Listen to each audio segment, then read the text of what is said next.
everybody, welcome to SDN-Bit. In this channel we discuss network automation and programmability concepts, and today we're beginning a new playlist dedicated to Containerlab.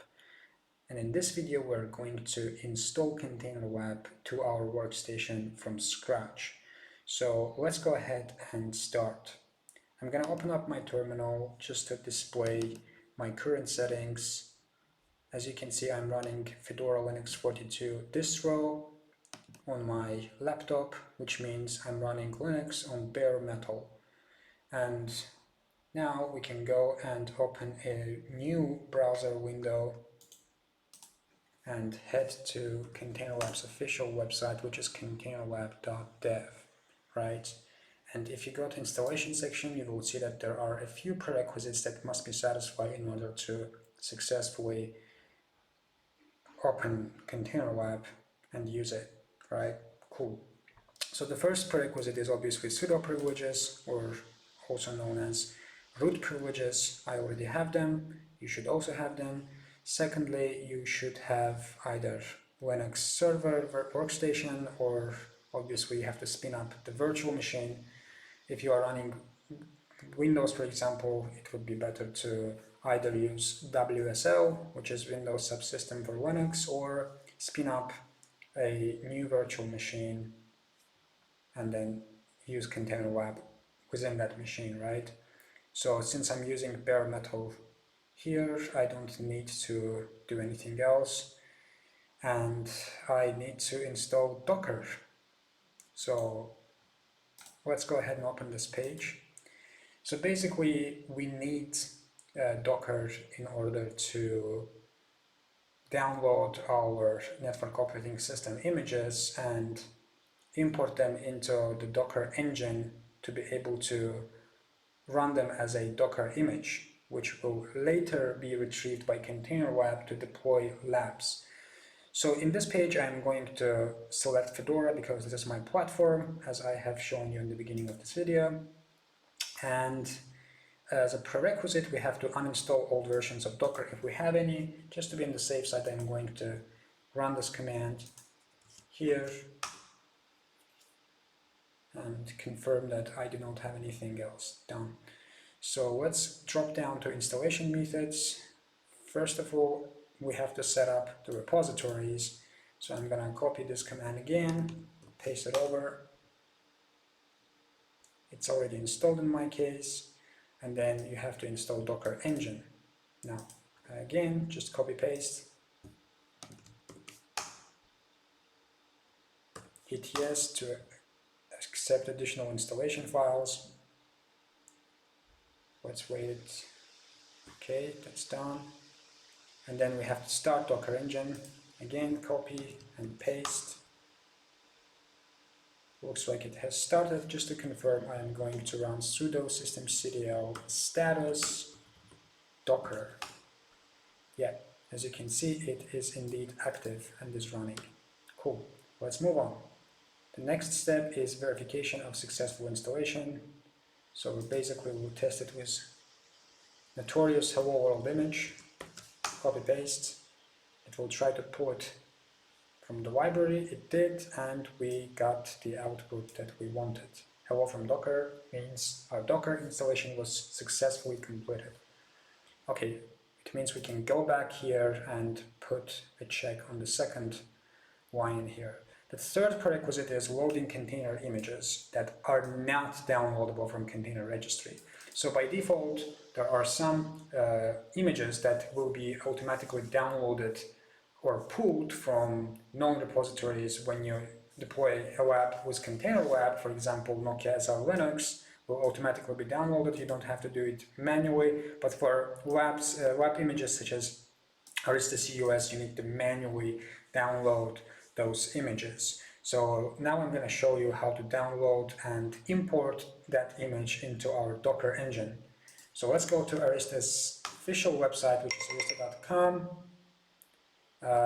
And we are going to create a profile. If you do not have if you don't have a profile, please create a profile and log into your profile. And after doing this, just go to the support section and under support you will find software download.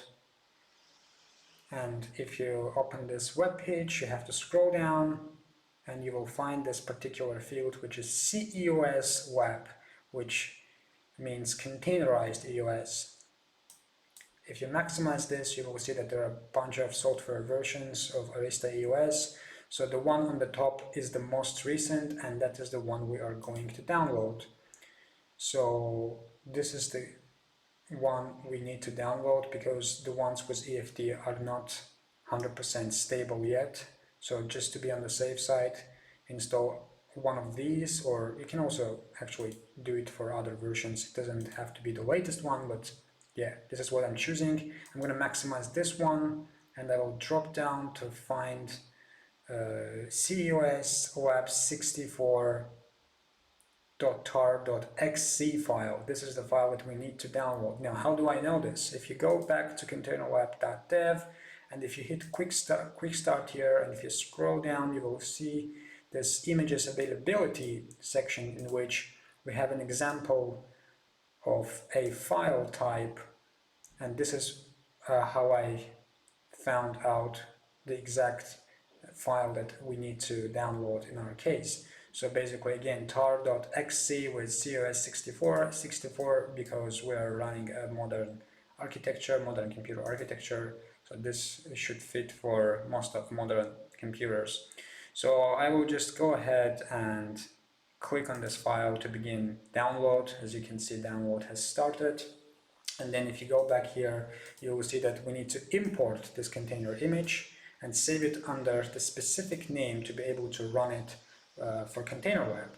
So let's go ahead and actually run the Docker commands. I'm going back to my terminal, and if you run, for example, Docker images command, you can see at the moment we have only one image, which is hello world, which was pulled during Docker installation. Now I don't need this image. I am just going to remove it by issuing this command and pasting the image ID, and it has been indeed deleted. So just to confirm, I'm going to run Docker images again, and it's not here. Now let's go ahead and import our new Arista COS image. Docker import, you have to specify where is it. In my case, it's downloads file, and this is the file. And then we are going to use this way of, 34.1, this format to be able to successfully deploy to Containerlab. Now, how do I know this? Again, I know it basically from here, from this command. You can basically copy it and adjust accordingly as per your software version, right? So COS, semicolon, and then version. And then I'm going to hit enter and wait until Docker imports this CEOS image into the Docker engine, right? So in the meantime, let's go back to installation part and see what else we need to do. Pretty much nothing else. And then we will have to install the Containerlab itself. Now, to install Containerlab itself, there are multiple ways. You can install it by script or by using package managers, but the easiest and quickest way to accomplish installation is by using this one-line curl command right here. It will install all components at once. So I'm just going to copy this file, command, right? And in the meantime, we can also confirm that our image of COS is successfully been downloaded and imported to our Docker engine, and we can see it under Docker images. As you can see, our COS file is ready. So I'm gonna open. I'm actually gonna paste this command to install Containerlab, all components at once. I'm gonna hit enter, and it should be done. Let's give it a few seconds. As you can see, installation is in progress, and it should be done. As you can see, to confirm, you can run Containerlab version. Perfect. This is it. We're running this version at this point. Cool. So now we're pretty much done with the installation. I am going to switch the quick start section, and as you can see, we have already accomplished this part, and now we can start working with Containerlab itself. But before doing this, I would like to create a separate directory, as you can see here as well, just to be on the clean side. But what I'm going to do is I'm going to actually create a GitHub repository and then clone that repository into my local workstation, and this way I can create folders, directories, and files and push them to GitHub repository so you and other viewers, subscribers can use these files that we will be creating during this playlist, right? So what I'm going to do is I am going to close unnecessary tabs and I am going to open a GitHub tab. So basically this is my profile, this is my GitHub profile, and if you do not have a GitHub profile, you can basically create it for free. After you have created your profile, you will have this option of creating a repository, this green button. Just hit this green button to create a repository, give it a name, let's call it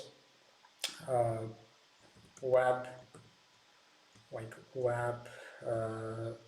web, let's say 21, right? And let's give a description, let's say an extensive repo for network automation.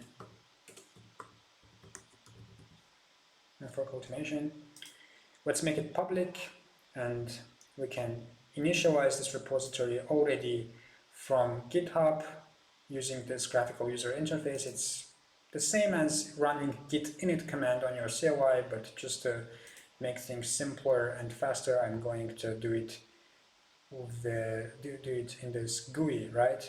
So we can add git ignore file. Let's see if we have Python, because this is what we're gonna run mostly. And then we can choose a license. I'm going to choose MIT license because I would like it to be accessible and permissive by other users. And I'm going to hit create repository. Done. In a few seconds and in a few clicks, we have successfully created a brand new GitHub repository called Lab21, right? And now we can basically hit this code button and clone this repository. Now, I would like to actually clone it via SSH if it's possible, but we have to add a public key. Okay, so let's actually do this. I'm going to set up SSH key here, and how I'm going to do this, I will show you in CLI. So basically, in order to accomplish this, you have to create SSH key. You have to generate an SSH key, and in order to do this, you have to run SSH keygen command, which goes like this, and -t, so ed 25519, and you have to specify your email. With this email should be, not should be, but it's better if it's associated to your GitHub account, just for the sake of simplicity and accuracy. So I'm gonna hit enter. So I think it should be big capital C, right? Yeah. So enter a file in which to save the key. I'm going to call it GitHub key. I'm not going to use any passphrase. Okay, so this is it, basically, and now we can add this key to the SSH agent. So first of all, let me just see what's going on here.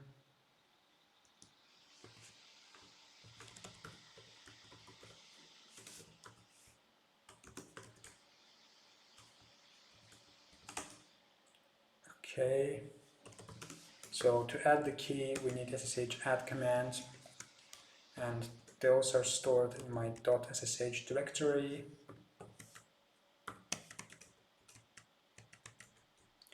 For some reason, I'm not able to see it there.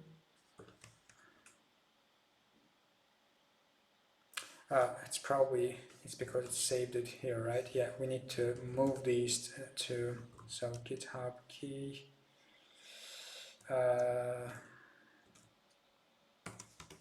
Let's move them to .ssh directory. Cool, they are there now. So now we can add them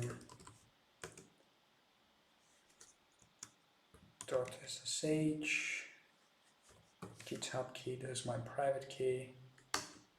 Identity added, as you can see on our local workstation. Cool. Now I will basically paste the content of this file. Let me show you the file. So we have this file, GitHub key. This is a private key, and then we have a public key, which has a .pub extension. So I'm going to basically open this file and paste its content to this part in our add new SSH key section, and I'm going to give it a title. Let's say the same title, GitHub key, right? This is an authentication key, so I'm just going to paste it here, and let me do it with pausing my content.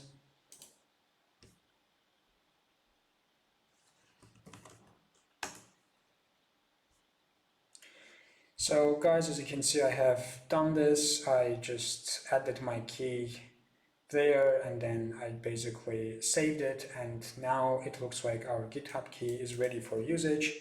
So let's see if I can actually pull or clone, to be precise, sorry, clone my repo to my local workstation using SSH key. Let's see if it's gonna happen.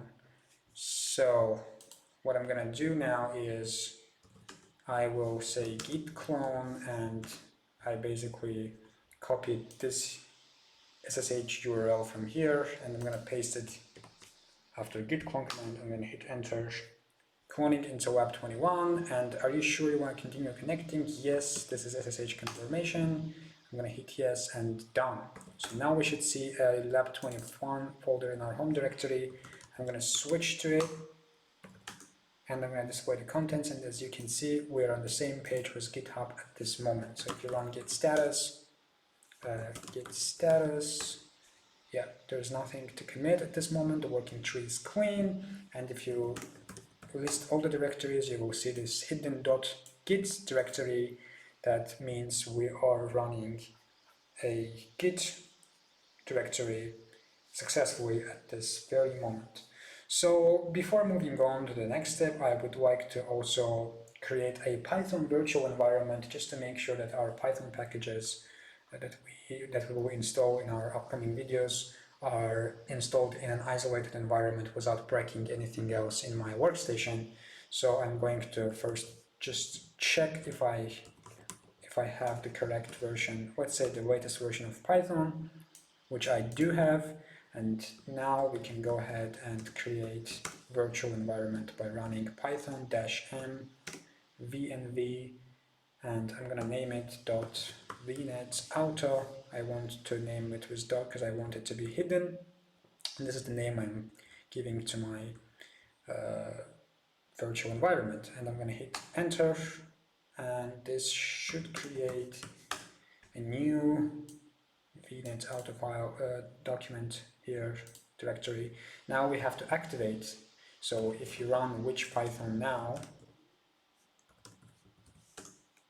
you can see that we are using Python from the global settings of the workstation, but we will activate this virtual environment, and this way we can actually run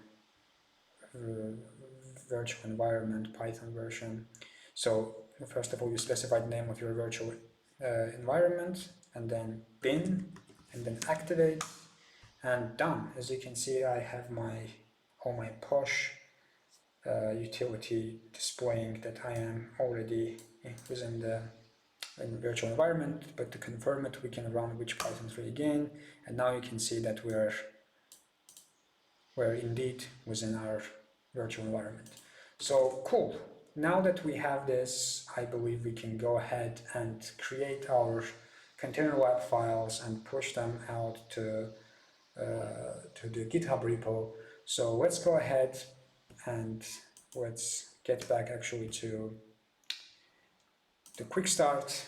And here in quick start we have this file, or this topology documentation file that we can just copy and paste. So now just to give you an explanation of how Containerlab works. So basically Containerlab takes advantage of containerization technology, and we are running our well-known network operating systems such as, for example, Cisco iOS or Arista EOS or Junos, right?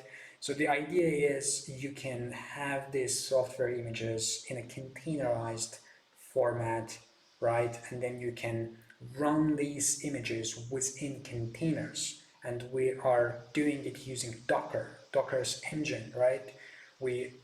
As you have seen before, we have successfully imported, for example, the Arista COS image into the Docker engine, and now just taking advantage of Docker's capabilities and Docker's network, we can make these labs. So Docker has its own network, container networking. Basically, this happens within a container, and as you can see, you can basically connect two nodes that you specify with taking advantage of Docker's internal network, right? So this is like an invisible containerized, not containerized, but like invisible link within your workstation that links two nodes together using Docker's network.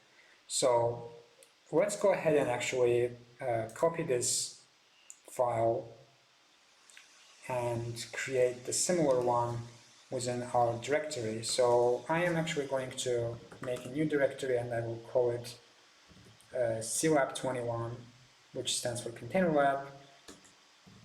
And there we go, we have it. Now I'm going to switch to this directory, and within this directory I am going to create a new file, and let's call it test.clab.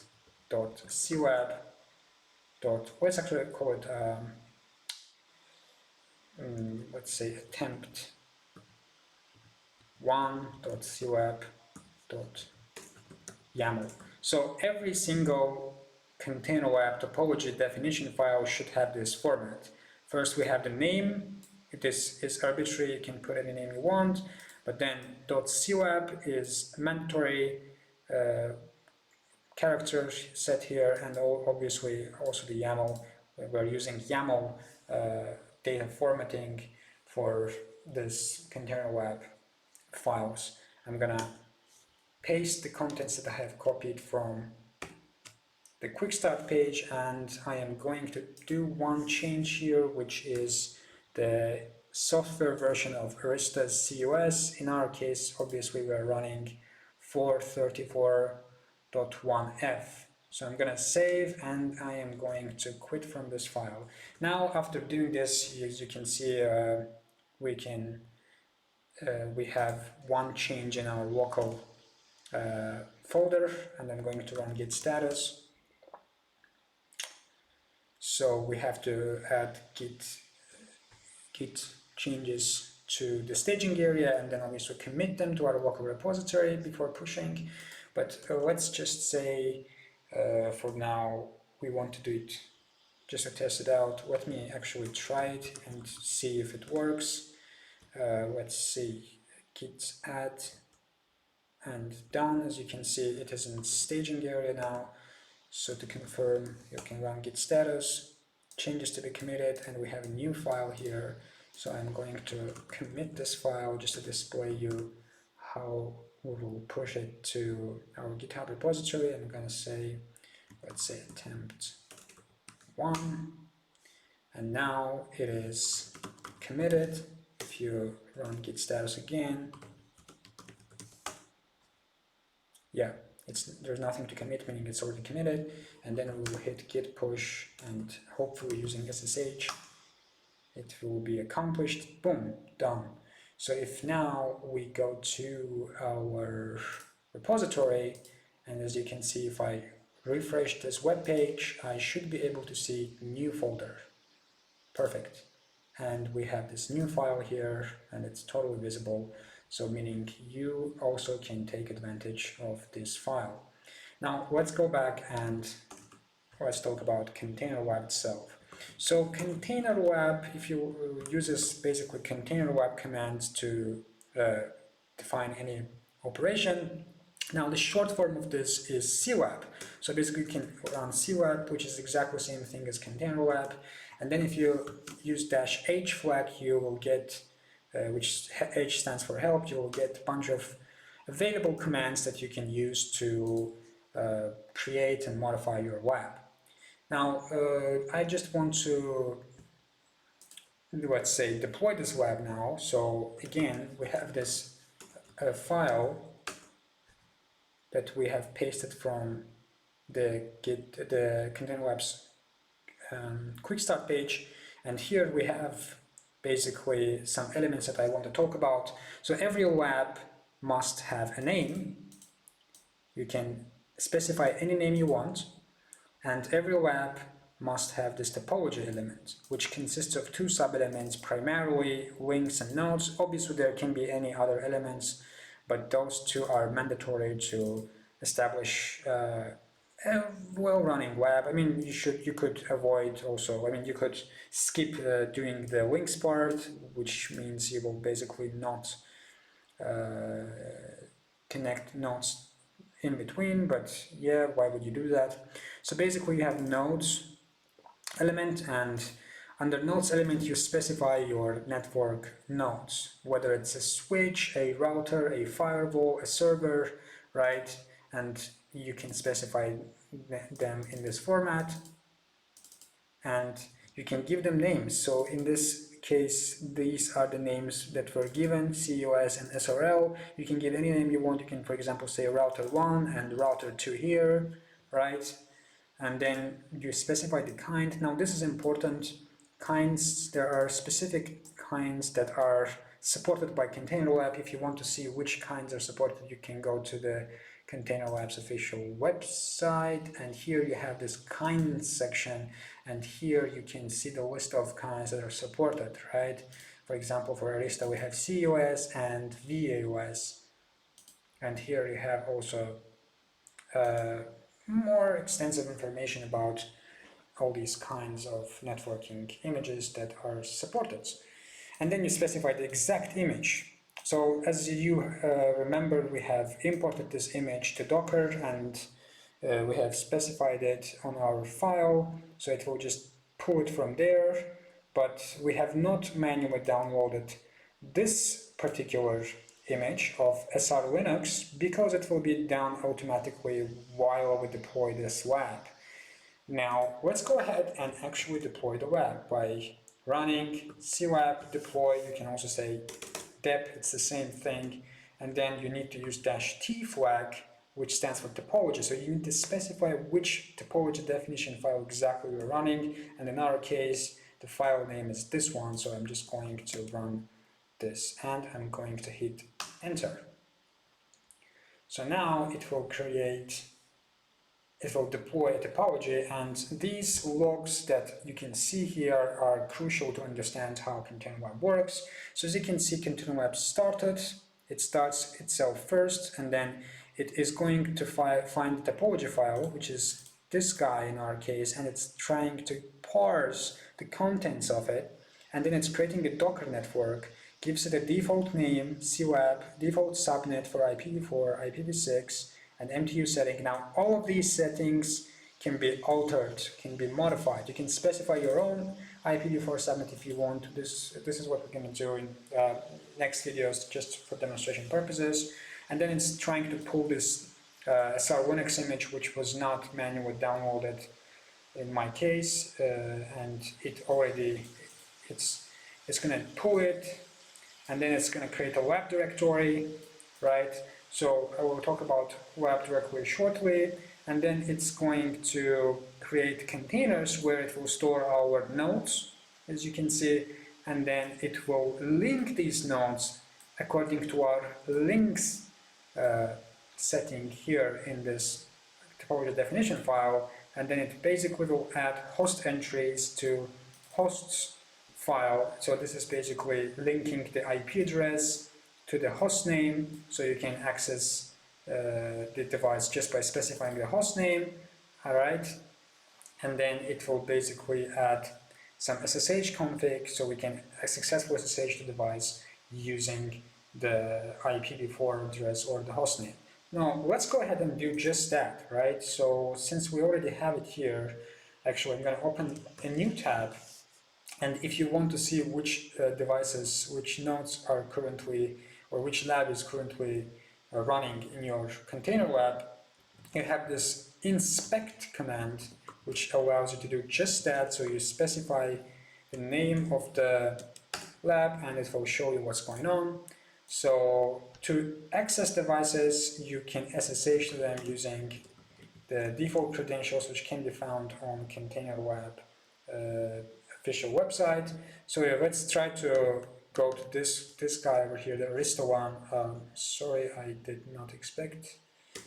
So again, CLab, SSH admin at CLab, CRL COS, and CAOS.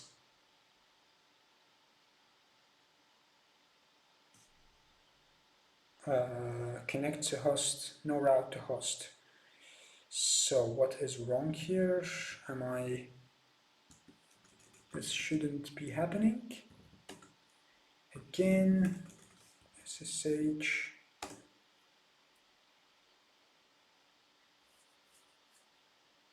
Let me just confirm what's going on.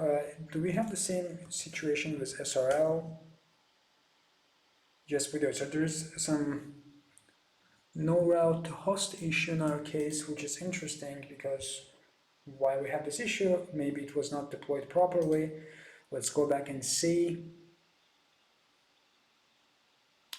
I don't see anything that can really tell me that.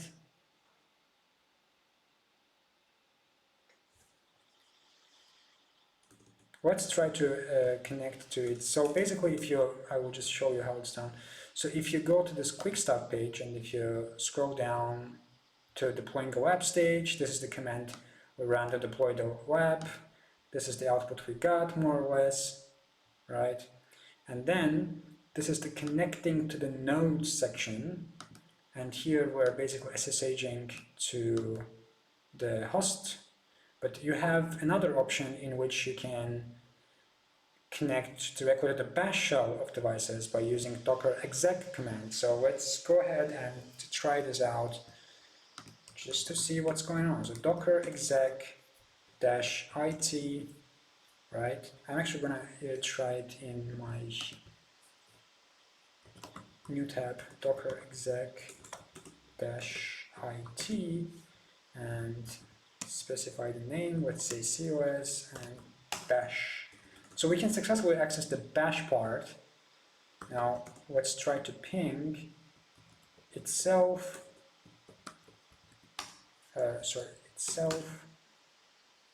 Okay, we can ping it. We can ping the SRL node. So this is the Arista node. We're pinging Arista from itself, and then we're pinging the SRL Linux node, which means they are working just fine. So let's also access. So let's also access the SRL Linux one, docker exec COS. So what was the name? CLab SRL. Okay, CLab SRL. And how do we do it? By using SR_CLI option. and successful as well. So let's see if we can ping. Network is unreachable. Am I pinging the correct network? I am. Okay, so we have some networking issue. Probably something with Docker networks. So let me just probably see. This is the network we are probably using. It's a bridge network. We have a gateway here. Can we ping this gateway? Yes, we can. So why we cannot access our devices though? This doesn't make any sense.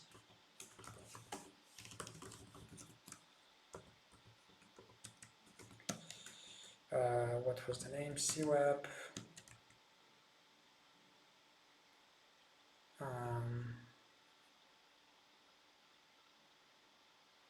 Yeah, SRL.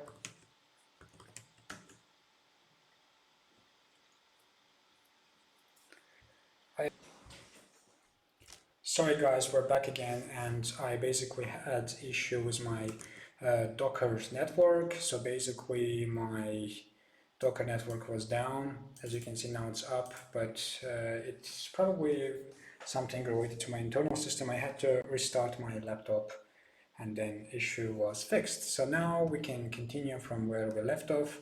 And if we go back to our lab situation, I'm going to say clab inspect-t and specify the lab name. We have two nodes and we were talking about connecting to these nodes, right? So again, SSH, username admin, and then specify basically the host name, and then it prompts you for a password, and you can find passwords from basically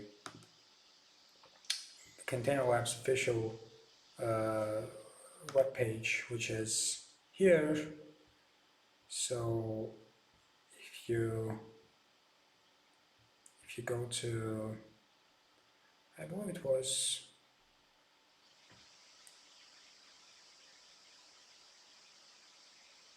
one second, connecting, yeah, here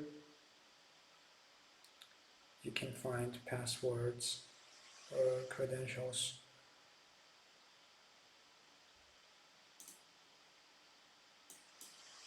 There you go. This is the credential for password for the SRL Linux one, and you can also go to Arista's one and fetch it from there, but for Arista it's basically admin, so same username and password. And now we have successfully walked into our Arista instance CLI. So this is like basic Arista EOS. Let's confirm the version, show version. This is the version we're running. It's exactly the one we download and install. Let's say we want to configure a hostname. Let's say hostname router1. Now we can do it this, show interfaces description, for example, right? We can, for example, add description to our interfaces just to demonstrate how configuration works. Description, let's say this goes to SRL, let's say router 2, right, for example, and then interface management 0, description, management, show interface description, as you can see they're here. And the cool thing about this Containerlab is that you can save the progress you made just as usual. You are hitting write or copy run to startup. And where are these files are stored, you might ask? They are stored in a directory which was created during the lab deployment, right? This is the directory that was automatically created. And if you go to this directory, you will see there are a lot of interesting things here. So we have auto-generated Ansible inventory, auto-generated Nordner inventory, right? And we have topology data JSON file, which basically has all the topology elements in it. And then we have two other directories per each node. So if we go to, for example, CUS, you will see there is a so-called flash directory, which is basically where in real device where we would store the configuration files important for the operation of the device. So if you go to this directory, you will see there is startup config. And if you open the startup config, you will see that our startup config now is updated with our description updates, as you can see here, and hostname. So this means even after you destroy this web, you can deploy it again, and it will basically include all these configurations you have made and saved because they are now within the startup config file. So this is extremely handy, if you ask me. It's very good, it's very cool, it's very fast way of deploying webs and sharing webs with other people, so they can basically just move on from where you left off. And this is absolutely cool, and also for obviously network automation purposes, the fact that there are two already automatically created inventories are also pretty helpful, right? For example, if you open the Ansible one, you can see that we already have the credentials specified here, the host IP address, and other variables as well. So for testing network automation scenarios, Containerlab provides great ways of accomplishing this, right? It absolutely facilitates the process of running labs, creating labs, deploying labs, destroying labs, reconfiguring labs, and obviously all of these is great for network automation and your convenience. Now let's also connect to the other node, the SRL Linux, just to confirm our SSH works for it as well. So it was CLab, SRL, it didn't ask for a password because probably I have already tried it before. And if you run show version here, do we have show version here? Yes, we do, and this is the version we're running, which is also correct. And show what else we have here. Interface, show interface all. Okay, show interface brief. Say, yeah, a lot of interfaces. So this is basically it for today, and if you issue quit, you should be able to quit from the device, and let's quit from this one as well. Cool. So this is basically it for today, guys, and we have successfully installed Containerlab from scratch, including all its prerequisites. We have deployed a sample lab topology, and we have connected to two different network nodes, and we have explored the CLI part of it. We have explored the directories within Containerlab, and